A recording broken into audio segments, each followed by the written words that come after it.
Wow, wow, wow. Emergency pod time here. Colts Corner with myself, Kevin Bowen, and not used to these in season under Chris Ballard, but quite the move by Chris earlier today. 2 first-round picks, 2026, 2027, A.D. Mitchell to the New York Jets for Ahmad Sauce Gardner in what is certainly one of the biggest trades in franchise history. Honestly, one of the bigger ones we've seen in the NFL, period, here recently, but definitely speaking from Colts terms, one of the biggest ones we have ever seen, if not the biggest, frankly. DeForest Buckner was 13th overall pick, and Trent Richardson was a first rounder. Carson Wentz first and a third, I want to say. So again, just a massive, massive swing here by the Colts, and certainly a message that they have sent to their 2025 football team, and then honestly probably the window here. Talking about it moving forward. So, emergency pod time. Eddie and I will come back tomorrow. I'm recording this Tuesday afternoon. Eddie and I will come back Wednesday. I want to hear from Sauce Gardner. I want to hear from, we'll see if Chris Ballard speaks tomorrow. That would be Wednesday at all. But I want to hear from those parties involved. And Eddie and I will do our normal Wednesday afternoon. Get to some Twitter questions. Going to focus this just my thoughts, emergency podcast here. What I like about the trade, what questions there are about the trade, if any, and just some overall Gardner thoughts there. So again, it's it's like the last swing of a home run derby. One of those swings, just a violent swing here, but one that takes place at a premium position. And if you're going to swing, you got to swing there, and you got to swing to try and help an area that has really plagued this team, I think, for a while now, and that's just in general pass defense. I've probably been a little bit more pro edge than corner, but certainly the two go hand in hand, and so you can easily be talked into the other. Let's just focus on Gardner here for a second. He's coming back to the Midwest.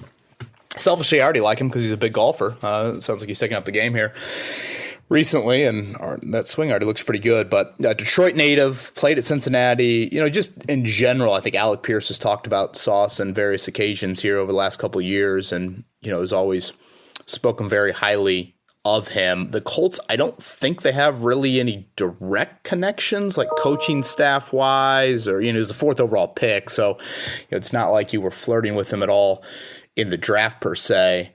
All pro those first 2 seasons, and really teams just rarely throw to him. I guess Brian Mason maybe at Cincinnati would be the other connection there. But that would be it, from a coaching staff, I guess nobody really from an NFL standpoint. So lately, again, all pro the first 2 years, not as much maybe attention towards him this season. His Pro Football Focus numbers, and I don't think they're gospel. He's 21st among corners. I want to say it's a little more than 100 corners ranked. But if you look at it, the separation numbers are damn impressive, and maybe a little bit more of a couple more big plays this year versus completion percentage. I think it's below 50%, which you obviously like that number. I would assume he could be good to go for Sunday. First off, the Jets already played overseas, and Gardner played in that game, so no passport issue. And could he follow Drake London around as early as Sunday as you wait one more week for Mooney Ward? I would think you could do that. Just 2 practices this week. Friday will be a walkthrough before they board the plane late Thursday night to head over there. The Jets, and again, this is assuming, I guess, Gardner has cleared concussion protocol. He didn't play in week 8. The Jets had a bye in week 9. So that is, a little bit of, I guess, where he is at right now. I got a lot of questions about Mooney Ward. What does this mean? I assume he is good to go after the bye. He's been at practice the last couple of days last week, so that's always a decent sign. I don't know. Shane, I guess, hasn't been abundantly clear on when he would return, but that's a little bit of an assumption. Again, based off the 4 games on IR, he's got to miss Sunday against the Falcons, and then you got your bye week. But as early as next week with Kansas City, he could be out there. And I guess as a transition to kind of what I like, let's just start right there. It is a premium position you are taking the swing at.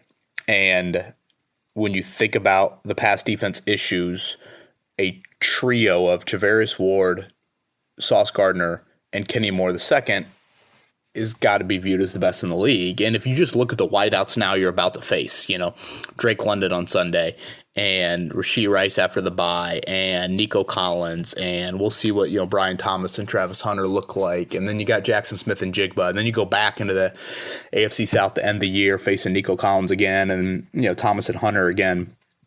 I mean, that's a very potent schedule the rest of the way, and obviously you're going to face some of that in the playoff round. To me, and this has probably long been the question in the Chris Ballard era, corner has probably been one of the positions he's missed the most at, but you just haven't had a lot of hits at, again, the positions that really, really impact the game. You've had hits, unquestionably, but mostly the side of the Lucas Oil Stadium guys haven't played the premium positions. Too many linebackers, too many guards, if you will. Even a bona fide star like Taylor can only get you so far. I think the other thing that you like about Gardner, one, he's been pretty durable throughout his career, and he's under contract through 2030. Now he's getting paid, a notable amount that will increase here coming up in the next few years, but still, this is not a rental, which is sometimes, what you can get into at the trade deadline, or just uncertainty about the future. And again, pass defense, I should say, rush and cover go hand in hand. I mean, look at what the Steelers did last week to you in making up for a lack of definites in the secondary. Trade for Kyle Duggar during the week, and Jalen Ramsey goes play safety, and yet when your pass rush does that, you don't have to hold up as long as you do. There isn't a lot of areas on a football team where it can go hand in hand as seamlessly as rush and cover do. At 6'3", 190, I mean, he fits everything that I think Lou would want to be about from a press man standpoint. And I think we got off the conference call with Lou Anarumo about 20 minutes before this trade was announced there, which is kind of funny. I think it was mid Brian Mason on the cornerback call earlier today. So I think that pretty much probably covers everything you like. I mean, I'm not going to pretend to have a deep intel into Sauce Gardner, but I think you've always heard, he's got, sure, a little bit of cornerback attitude to him, but I think it's just more of a pretty outgoing personality than it is, troublesome off the field or anything that you're worried about in that realm. What questions do you have? Okay, what do I've seen some people that are hesitant a little bit, probably on the trade package more than the player itself. Again, I was hoping for this sort of equivalent, I guess, at edge. I think I've expressed, I like Jalen Jones. Again, Ward coming back.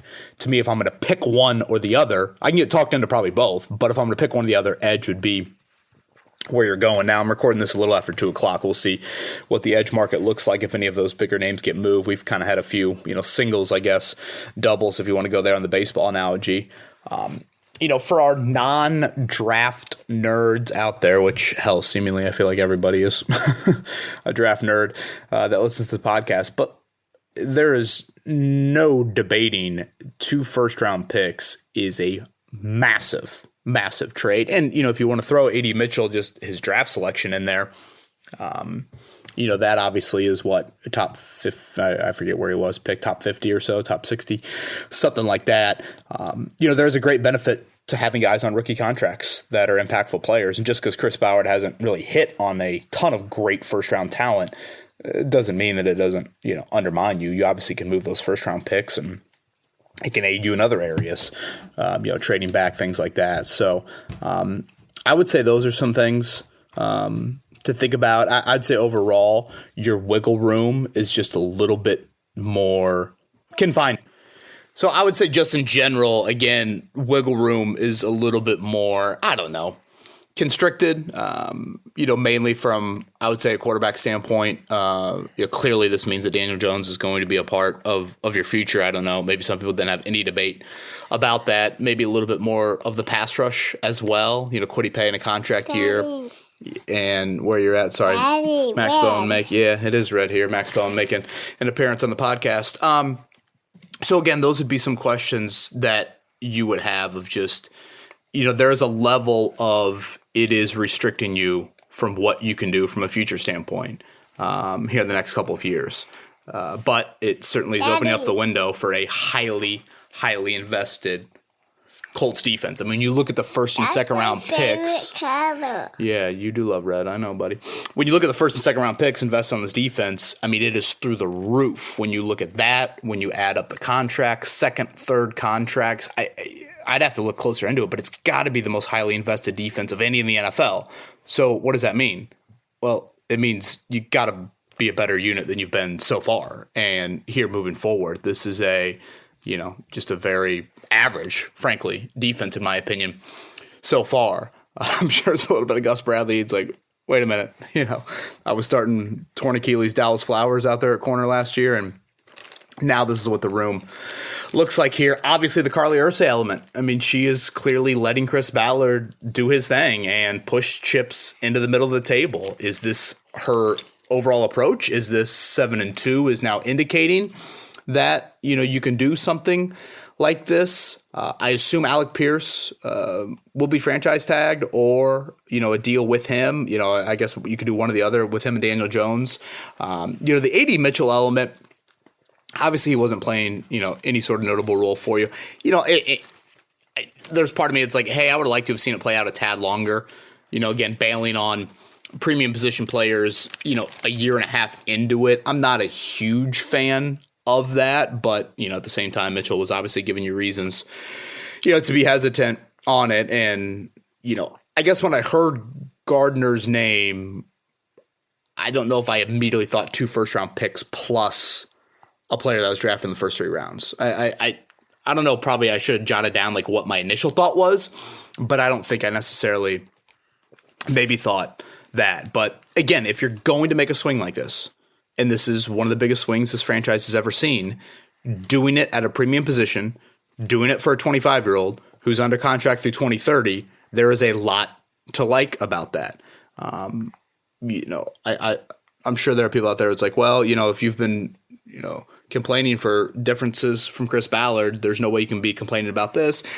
I'm not that black and white necessarily. I'm a little bit more of like, let's evaluate everything individually. I've always been that way about Ballard. Not everything's great. Not everything's awful about him and about his, roster building and moves and all of that.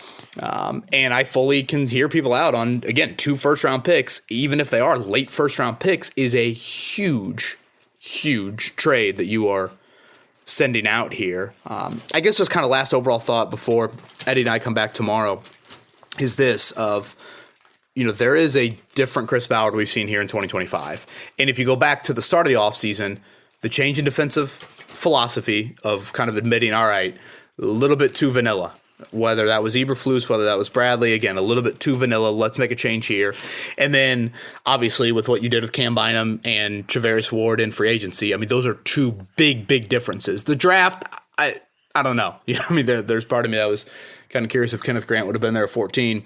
Would we have seen kind of same old Ballard in, Daddy, having such a trench emphasis here? Remember you were a baby earlier? Yes, I did pretend that I was a baby. Yes, and you were the dad. All right, just a second. I'm almost done, buddy, okay? And then this move to me is a little bit more of a, all right, how much of it is 7-2 induced? And how much of this is just, hey, moving forward. Baby. Remember I was a baby in Mommy's belly? You were. Yes, you were a baby, and now you are here, thankfully. And are you going to pick Falcons or Colts this week? How about Falcons today? Oh, really? Can they already pick the Colts with the Titans? Yeah, you did pick the Colts against the Titans. Smart. Well, yeah, Colts, Falcons. We still got to do our helmet crawl outdoors, right? For Berlin. Should we go to Rathskeller and do it for the German element of it? Yes. Remember we did we did my helmet crawl outside? Right, and we'll be outdoors this week. We'll be outdoors a lot here over the next couple of weeks here. So you probably didn't listen, or you probably weren't, tuning in this podcast to hear Max Bowen, but a little under the weather. So he's home with me right now, so I apologize for that. But yeah, I'll just end with this again on Ballard. I think you have to appreciate a change in philosophy. And I probably point more towards the defensive systematic and what he did in free agency. Again, this move to me is certainly an indicator of 7-2, probably more than anything. But that's different. And, again, to abandon your overall philosophy, your blueprint, the binder you walked in there with in 2017, you want to see evolvement when you have people in positions like that and when the results have not carried out in the manner that you would like. So I think that aspect of it you certainly appreciate. So we'll see how it all plays out. Again, Eddie and I'll come back tomorrow. We'll do a podcast, get to some of your questions. So appreciate you bearing with me, bearing with a little Max Bowen action here. Up on the website, got an article, 1075thefan.com. Colts Corner signing off. Emergency podcast time with the swing of all swings here. Who's a great baseball swing? Gary Sheffield. I'm trying to think of a great baseball swing here. I don't know. Maybe one day Max Bowen had that swing. Hey, Daddy. Anything you want to say before we sign off? What? Anything you want to say before we sign off? You good? No. Okay. All right. We'll see you.